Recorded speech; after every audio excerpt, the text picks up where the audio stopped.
নমস্কাৰ, আমি আজি অপাৰ আইডি কেনেকৈ ক্ৰিয়েট কৰোঁ তাক কৰিবলৈ চেষ্টা কৰিম। যিকোনো এটা ব্ৰাউজাৰ খুলি ল'ম।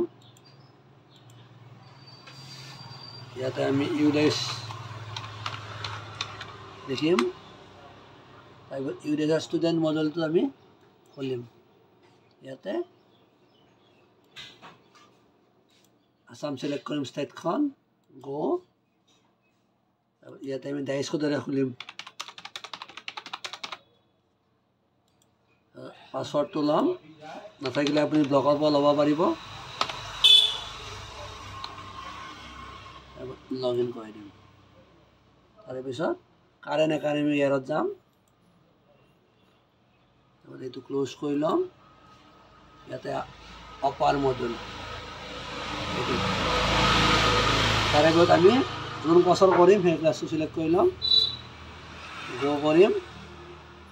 ষ্টুডেণ্টজনক আমি ইয়াতে চাৰ্চ কৰি ল'ম। জেনেৰেট।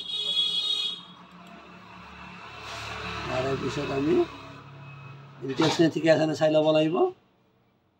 ইয়াতে গাৰ্জেনৰ নেম, যাৰ কনচেণ্ট হ'ব।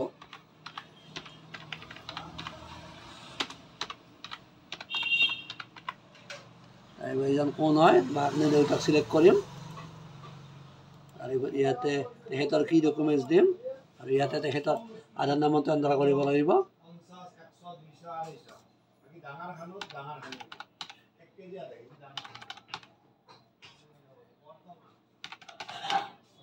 আৰু তলত যাম। ইয়াতে স্কুলৰ নামটো প্লেচটো দি দিম আমি। ইয়াতে কোন তাৰিখে কৰি আছোঁ ডেটটো দিম।